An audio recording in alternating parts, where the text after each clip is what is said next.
안녕하세요. 그리스도인 교양의 사회를 맡은 이승현 안나입니다. 지난 시간에 이어 오늘 두 번째 시간 갔는데요. 이제 본격적으로 그리스도인 교양에 대해서 알아볼 시간인데요. 그리스도인 교양에 대해 말씀해 주실 주원준 박사님 나와 계십니다. 안녕하세요. 안녕하세요. 예. 이 두 번째 시간이라 조금 수월하고 좀 잘 될 줄 알았는데 첫 번째보다 더 떨리고 적응이 안 되는 것 같습니다. 너무 겸손한 말씀이신데요. 저는 네. 박사님 말씀 아주 잘해주셔서 박사님들 다 이렇게 말씀을 잘하시나 생각하고 있었어요. 아니요, 저번 시간에 엄청 버벅댔고요. 그리고 제가 어디서 봤나 했더니 이분을 그 놀이개라는 그 영화에서 본 그분 맞죠? 예, 정의로운 여검사 역을 맡아주셨는데 네, 예. 찾아서 봐주셨군요. 예, 아니 뭐 제가 영화를 많이 보는 사람은 아닌데요. 영화도 잘 모르고 하여튼 이게 정의로운 분과 같이 하는 것 같아서 기분이 좋습니다. 제가 많이 배우고 가서 너무 기분이 좋습니다, 박사님. 고맙습니다. 네, 이제 본격적으로 그리스도인 교양에 대해서 알아보는 시간인데요. 지난 시간에 말씀드린 바로는 무척 기대되는 부분이 많이 준비되어 네. 있는 것 같은데요. 오늘 이 시간에서 그리스도인 교양에 대해서 아직 생소하고 낯설어 하시는 분들이 계실 텐데 그 네. 부분에 대해서 짧게 잠깐 설명해 네. 주시고 넘어가시면. 예, 제가 구상하는 지금 지난 시간에 말씀드린 한국 그리스도교 교양은 아직 좀 확정된 건 아니어서 말씀드리긴 어려운데 이번 시간에는 예를 하나 들어서 이런 지식이나 이런 내용은 교양의 내용이 되지 않겠나 하는 그런 예를 하나 들려드리고 싶은데요. 예로다가 최근에 이제 우리 가톨릭 신학자들이, 개신교 신학자들도 마찬가지고요. 이제 함께 점차 알아나가고 있는 게 교회 밖에서 일하시는 하느님에 대해서 조금 더 깊이 깨닫고 있어요.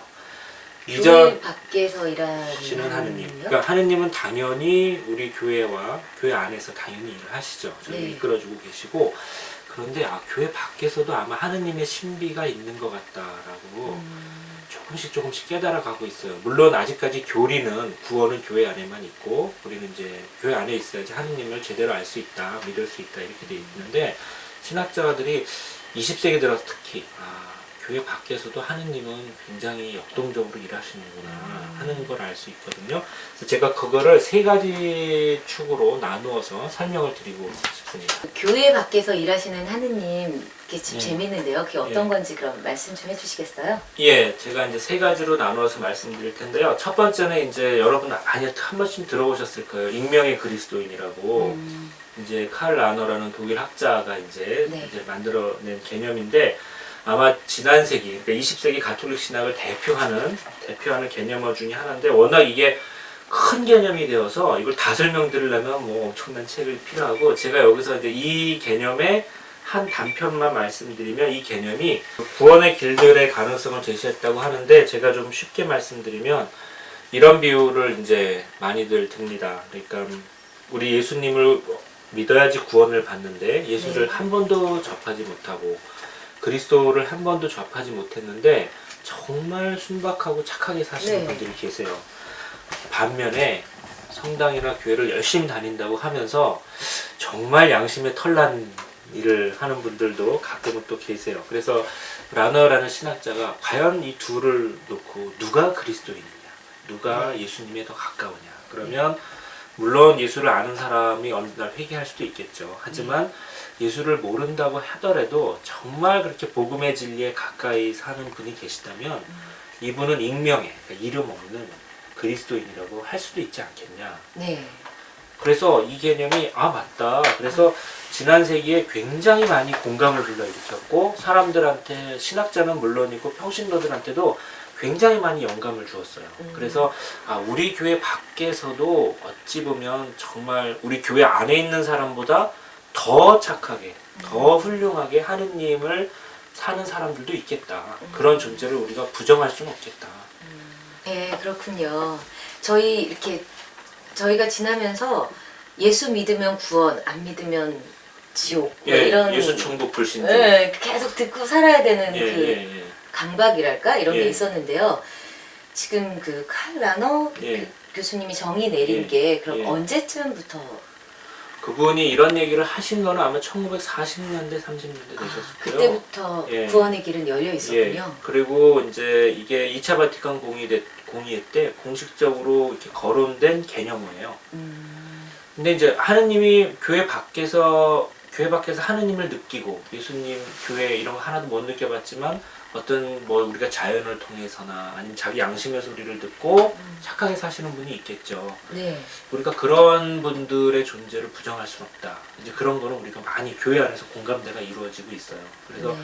어찌 보면 이제 신학의 발전이라고 하겠죠. 네. 한 발짝 발전된 것이죠. 네. 저 개인적으로도 아예 신이 어떤 분인지 접할 기회가 없었던 분들은 예. 과연 천국에 가시는 건지 구원받을 수 있는 건지 예. 그러니까 그런 아마 게 있었던 시절인 것 라너 같아요. 신부님은 그런 분들도 하느님이 정말 자비하신 분이라면 그렇게 평생을 착하게 사신 분이 있다면 전 과연 천국문을 닫아놓지 않으셨을지도 모른다. 그러니까 이런 분들은 익명에 이름이 없다는 예, 그리스도인이라고 우리가 한번 불러볼 수 있다. 네. 이렇게 해주셨죠. 굉장히 재밌는 개념이고 지금도 많이 연구되는 개념이에요. 네. 그럼 두 번째는 어떤 게 있을까요? 두 번째로는 이제 작년에 우리 프란치스코 교황님께서 네. 복음의 기쁨이라는 우리가 아주 히트작이죠. 큰 책을 내셨는데 거기에 이런 표현이 있어요. 24항에 프리메레 아르라는 굉장히 좀 신조어를 제시하셨어요. 교회 안에. 그러니까 2000년 교회 사상 프리메레 아르라는 말이 처음으로 우리 네. 신학에 들어왔어요. 그래서 야 이게 무슨 뜻이냐 그랬는데 이게 되게 재밌어요. 이게 우리나라 말로는 첫걸음 내딛기 이렇게 번역을 했는데 이게 이제 먼저 가다라 뜻도 되고 미리 가다라 뜻도 되고 그래서 좀 재밌는 개념이에요. 왜 이렇게 재밌는 개념이 됐냐면 이게 우리 교황님 되게 서민적이시잖아요. 이번 교황님이 부에노스아이레스에 서민들이 쓰는 속어래요. 아, 그래서 교황님 주위에서 네. 보좌하시는 신부님들이 이런 속어를 교황 문헌에 써도 됩니까? 이렇게 물어보셨는데 교황님께서는 써도 된다 하셨어요. 그래서 제가 이 개념을 조금 설명을 해드리면 축구 용어래요. 그러니까 네. 부에노스아이레스 이 아르헨티나 이 브라질 이쪽 축구를 굉장히 좋아하잖아요. 제가 동네에서 맨날 축구를 하고 있으면 저처럼 운동을 못하는 사람은 공을 맨날 쫓아가거든요. 공의 꽁무니만 쫓아가기 바쁘죠. 그런데 차범근이나 박지성 같은 양반들은 공을 미리 와서 기다리고 있잖아요. 네. 딱 그 사람들이 가 있으면 공이 글로 가죠. 아, 그래서 이제 미리 가 있는 사람. 네. 그러니까 이거 굉장히 훌륭한 플레이어를 말하는 거예요. 동네 축구할 때 이런 프리메레 하는 선수가 우리 편에 끼면 좋죠. 굉장히 이길 수 있죠. 그래서 교황님이 이걸 어떻게 적용하고 계시냐면은 인간이 무슨 일을 할 때 여기에는 내가 처음 하는 것 같다라고 생각해도 이미 하느님이 와 계시다. 하느님은 어떤 훌륭한 굉장히 스타 플레이어처럼 와 계시다. 특히 이 남미의 역사에서 선교사들이 처음에는 내가 이 땅에 복음을 전하러 가노라. 내 이 땅에 처음으로 성경을 가져왔다. 이렇게 생각을 하는데 이 선교사들이 가만히 있으면 영화 미션을 생각하시면 좋아요. 네. 아니 좀 거기서 5년, 10년, 15년 지내보니까 네. 유럽에서 있는 도시인들보다 여기 있는 원주민들이 훨씬 착하고 훨씬 이 가족 간에 이것도 잘 지키고 자연과 훨씬 조화롭게 산단 말이에요. 그러고 나서 깨달은 개념이 뭐냐면 내가 참 교만했구나. 하느님이 먼저 와서 이분들하고 일하고 네. 계셨구나 라는 걸 많은 그 라너의 논문에도 그게 있어요. 선교사들의 리포트를 보면 교황청으로 제가 오만했습니다. 저 오기 전에 이미 하느님은 여기 와서 일을 하고 계셨던 것입니다. 네. 이렇게 깨닫는 구절들이 있어요. 그래서 이제 교황님은 하느님이 먼저 가 계시다. 그것처럼 우리도 누가 오기 전에 먼저 가 있어야 된다. 이런 말씀을 하시는 거고 또 하나는 또 동네 축구 상황에서 또 열심히 이렇게 스타 플레이어가 있는가 하면 우리 동네하고 저 동네하고 축구를 하면 네. 아무것도 안 하는 사람들 있죠. 그 동네 축구에 안 끼는 사람들. 이거를 교황님 뭐라고 얘기하시냐면 발코네즈라는 이것도 역시 속어라고 하는데 발코네즈는 쉬워요. 발코니에 앉아서 축구를 안 하고 이 팔짱만 끼고 있는 거예요. 자기. 그러니까 교회 일이 있으면 하느님의 일에 프리메레 하는 사람은 먼저 가서 열심히 일하고 막 하느님 도와가지고 막 하는 분이고 우리가 교회 일에서 발코네즈 하는 분들도 많아요. 성당에서 무슨 일 하던 가난한 사람을 돕건 사회적으로 세월을 돕건 간에 그냥 팔짱 끼고 있는 것이시죠. 그래서 발코네즈 하면 안 된다 하는 그런 네. 의미로 써요. 그래서 이렇게 보면 아까 익명의 그리스도인 말씀드렸잖아요. 네. 그러니까 칼 라너는 교회 밖에서 하느님을 정말 믿는 그런 분이 있을 수도 있습니다. 네. 교황님은 교회 밖에서 하느님이 일하고 계시는 게 있습니다. 네. 미리 가 계십니다. 하느님은. 그러니까 이게 어떻게 보면 딱 아기가 맞는 거예요.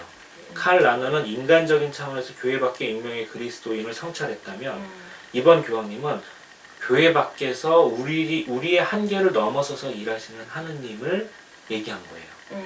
그러니까 우리 칼 라너도 훌륭한 신학자지만 이번 교황님도 굉장히 훌륭하신 분이신데 네. 두 분의 생각이 묘하게 일치하는 거예요. 네. 교회 밖에서도 하느님은 일하고 계시고 또 하느님의 신비를 깨닫는 사람도 있습니다 하는 것이죠. 그래서 이것도 역시 신자들이 교리에서는 아직 이게 교리로는 정립이 안 됐지만 교양으로 알아두면 참 좋을 것 같아요. 지금 박사님 말씀 듣고 나니까 팔짱을 끼고 있는 사람과 먼저 가 계신 하느님 그리고 또 먼저 나서서 일을 하고 있는 어떤 사람들 저희가 세월호 일을 겪으면서 많은 분들이 SNS에서 나는 너무 팔짱을 끼고 있는 것이 그렇죠. 아닌가 내가 할 수 있는 것은 무엇인가에 대해서 예. 자책을 되게 많이 하고 예. 단식이라도 예. 좀 어떻게 예. 해서 보태고자 했었잖아요. 예. 근데 가톨릭 교회가 예전부터 항상 우리 고인이 되신 추기경님부터 예. 앞서서 뭔가를 많이 예. 해주는 입장이었잖아요. 그렇죠. 근데 지금 저희 가톨릭 교회 입장은 또 그렇지 않은 걸로 예. SNS에서 예. 글들이 막 올라오고 있는데 예. 과연 저희가 이 교양으로서 얘기할 예. 수 있는 신자의 예. 이 자세에 대해서는 그러니까 이게 좋은 말씀이신데요. 이제 교회에서 사실은 굉장히 다양한 의견이 있어요. 진보적인 분, 보수적인 분, 또 많이 참여하자, 또 참여하는 방법에 대해서 여러 가지 의견이 있는데 그 다양성은 이제 제가 셋째 시간에 말씀드릴 거고요. 네. 일단은 이거를 지금 교황님께서 그 세월호 문제라든지 우리 한국에 와서 직접 보여주셨잖아요. 그렇게 사회적으로 우리가 나가서 가난한 사람을 돕고 우리 사회에서 힘들고 억울한 사람을 돕는 일이 예수님이 하셨던 일입니다 라는 걸 확실하게 보여주고 가셨죠. 그거는 교양 지식으로 신자들이 알아야 돼요. 교황님이 그리고 우리 신앙인들한테 그 점을 아주 확실하게 얘기해 주고 가셨거든요. 그래서 저는 그리스도교 교양이라는 게 뭐 이러저런 지식들을 많이 아는 것도 좋겠지만 이런 내용을 아는 게 진짜 교양이다 네. 라는 걸 좀 정리하고 싶은 거예요. 그럼 제가 듣기로는 그런 거를 우리 교황님처럼 자신 있게 사실은 얘기해 주는 것이 예. 이 사회가 좀 더 발전적으로 할 수 있는 그렇죠. 길이지 예. 않나. 그리고 많은 신부님, 주교님들이 사실은 말씀을 해주고 계세요. 네. 근데 이제 그 언론에서 많이 안 나오는 것도 있고 또 교회는 정치하는 곳이 아니라서 정치인이나 일반 시민단체처럼 직접적으로 또 얘기하기는 조금 힘든 면이 있어요. 조금 뒤에서 그들을 받쳐주는 것도 있죠. 하지만 이게 교양 지식이 되고 좀 이렇게 천천히지만 우리 교회의 전반적인 상식이 된다면 또 가톨릭교회는 계속해서 있는 역할을 조용하게 해나갈 수 있을 것 같아요. 사회가 너무 힘드니까 그렇죠. 그렇게 앞장서서 해주시는 분들이 예. 있기를 저희는 되게 그렇죠. 간절히 원하게 되는 것 또 같습니다. 이번 교황님이 이제 많이 나가라 이런 말씀도 많이 네. 하시니까요. 사회로 나가라. 네. 예, 자 그럼 이제 세 번째 얘기해 주시겠어요? 예. 예, 세 번째는 다름 아닌 한국 교회가 증거예요. 그러니까 이제 하느님이 우리가 교회라는 울타리 어찌 보면은 그 지금 우리가 생각하는 게 울타리를 넘어가지고 하느님께서 정말 우리의 상상력을 넘으셔서 역사와 자연 속에서 정말 일하고 계신다. 그리고 그거를 교회 밖에서도 감지하고 자기 양심의 소리를 받아서 하는 사람이 있다. 네. 그 증거가 무엇이냐면 한국교회예요. 한국교회가 230년 전에 로마에서는 선교사를 파견하려고 결정도 안 내리고 네. 생각도 안 하고 있는데 우리가 교회 밖에서 먼저 하느님의 신비를 책을 읽고 알아가지고 어떻게 보면 우리가 책의 백성이라고 할 수도 있는 것이죠. 그래서 우리 한국교회가 이렇게 한 거는 18세기에 한 일이거든요. 네. 근데 벌써 18세기에 우리 선조들은 21세기 신학에서 할 만한 일을 몸으로 보여주시고 계셨어요. 그래서 교회 밖에서 하느님이 일하고 계시고 그 신비를 알아듣는 사람들이 있습니다. 그게 바로 우리의 선조들이었습니다. 네. 이렇게 하면은 우리 신자들이 교양으로 이런 상식을 알아두면 좋을 것 같아요. 네. 제가 알기로는 이렇게 자체적으로 종교가 생성된 나라가 별로 없는 걸로 알고 있는데 하나밖에 없어요. 그러니까 선교사를 파견하지 않았는데 네. 스스로 복음화시킨 유일한 민족이고 유일이었나요? 예, 유일해요. 그리고 그 점을 우리만 주장하는 게 아니라 로마에서도 인정하고 있어요. 네. 선교사를 기사를 보내지- 어디서 예. 읽은 것 같아요. 선교사를 보내지 않았는데 스스로 복음화한 그래서 유일한 선교사를- 나라였나요? 예, 유일한 교회가 한국 가톨릭이에요. 그래서 한국 가톨릭의 역사라고. 예. 아. 그래서 굉장히 신비로운 교회의 신비로운 선조들의 후손이다 네. 하는 점이 이제 확실한 것이죠. 예. 네, 말씀 잘 들었습니다. 근데 그동안 제가 모르고 있던 것들에 대해서 많이 얘기해 주신 건 정말 좋은데요. 예. 이게 과연 교리가 아니라면 예. 제가 꼭 믿어야 될 이유가 있을지 그거에 예. 대해서는 생각이 좀 드는데요. 예. 그 말씀 교리가 아닌 거는 그렇게 꼭 믿어야 될 건 없어요. 그러니까 우리가 교리만 믿으면 되는데 제가 교양이라고 하는 건 알아두시면 좋은 것 같아요. 그러니까 지금 우리 교회의 교리는 우리가 교회 안에만 구원이 있어요. 네. 그러니까 교회 밖에서 우리가 교회 밖에서 하느님이 일하시니까 나는 가톨릭 교회 안 나오고 교회 밖에서 하느님을 믿고 살 거야. 이렇게 하면은 사실은 바른 태도는 아니에요. 그런데 네. 그러니까 이거 균형 잡힌 어떤 인식을 갖고 계셔야 돼요. 우리가 지금 교리는 교회 안에만 구원이 있어요. 그런데 최신의 신학자들이 점점 깨닫고 있는 게 뭐냐면 교회 밖에도 하느님의 신비는 있습니다. 하느님의 네. 자비는 이루어집니다. 그러니까 지금 교회 밖에 나가서 이제 교회 다니지 마세요. 필요 없어요. 이렇게 얘기하는 건 절대 아니고 네. 성숙한 신앙인이면 그 중간에서 자기의 확실한 의식을 가지고 우리 교회에 확실히 구원이 있고 가톨릭 교회만 구원이 있지만 하느님은 이것을 넘어서서 일하시는 분이시구나. 그러니까 이거를 우리가 실생활에 적용을 한다면 우리 교회 안에 교회를 부정하거나 신을 안 믿는 다른 종교를 믿는 사람들, 무신론자들, 공산주의자들, 예수를 부정하는 사람들, 그렇지만 이 사람들이 하는 일이 정의로울 수가 있어요. 네. 어찌 보면 그 사람들이 하는 일을 하느님이 지지해 주실 수도 있어요. 그런 가능성을 우리가 부정하지 않고 그 사람들 안에서 예수를 찾을 수도 있고 교회 밖에서 어쩌면 그런 아름다운 모습들을 찾을 수가 있는 것 같아요. 그래서 제가 생각하는 구상하는 가톨릭 교양은 이런 걸 좀 총체적으로 아는 우리 신자들한테 교리만 아시면 됩니다. 내지는 이거 교회 상식만 아시면 됩니다 하는 것보다 이런 신학적으로 최근에 이루어지는 논의들도 네. 알면은 제가 생각하기에 우리나라 신자들이 학력 수준도 많이 높아졌고 사회적으로도 책임 있는 일들을 많이 하고 계시잖아요. 네. 남녀노소 불문하고.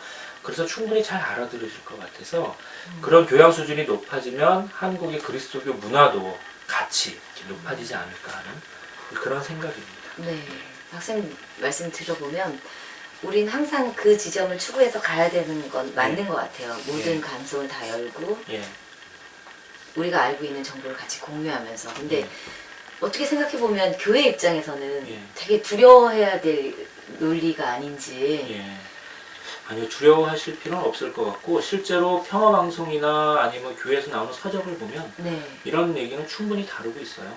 근데 이제 저는 이게 좀 교양이라는 카테고리로 정리가 되어서 네. 사람들한테 어떻게 보면은 신학 큐레이터라고 할까요? 좀 네. 이렇게 좀 정리해주는 그런 작업이 좀 필요하겠다. 왜 그러냐면 한쪽에서 신학적 관심이 있는 분들이나 공부하시는 분들은 굉장히 많이 알고 계시고 또 한쪽에서는 그런 거 몰라도 되는 것처럼 되고 있어서 이게 좀 엇박자가 일어나고 있어서 다음 시간에 말씀드릴 교회 안의 다양성을 조금 우리가 헤쳐나가는 데 있어서 조금 어려움이 있지 않나 하는 좀 그런 생각이 있어서 그렇죠. 전 개인적으로 기독교에 다니시는 분들이 개신교. 예. 예, 개신교라고 예, 하는 예, 건가요? 예, 예. 개신교에 다니시고 계시는 분들이 가톨릭은 유일신이 아니다라는 그것도 완전히 부분에 잘못된 대해서 생각이죠. 예. 항상 공격을 예. 당하잖아요. 예. 그럼 어떻게 대처해야 되는지도 사실. 그렇죠. 그것도 사실은 교양에 들어가요. 그러니까 사실 우리가 한 분이 하느님을 믿고 있는 건데 그 태도가 조금 열려 있어요.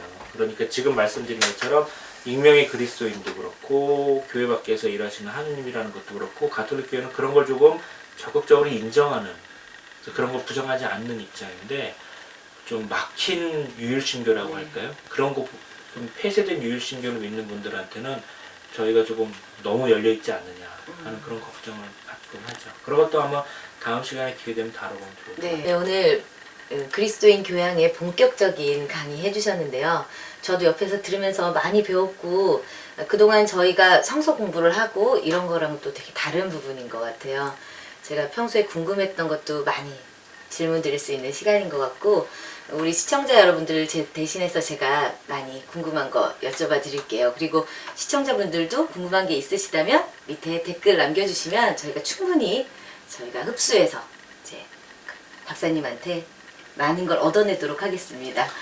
저희는 뭐 예능 쇼 프로그램 이런 거보단 재미가 없을지 모르겠어요. 하지만 저희는 이렇게 저희가 가톨릭 신자로서 조금씩 나아가고 성장해 나가는 그 소양이 될 만한 얘기를 해드리고 있는 거니까요. 충분히 또 지적인 측면에서 재밌어 하시지 않을까라는 생각도 해봅니다. 이제 지금까지 시청해 주셔서 너무 감사하고요. 저희는 다음 3번째 시간에서 찾아뵙도록 할게요. 감사합니다. 고맙습니다.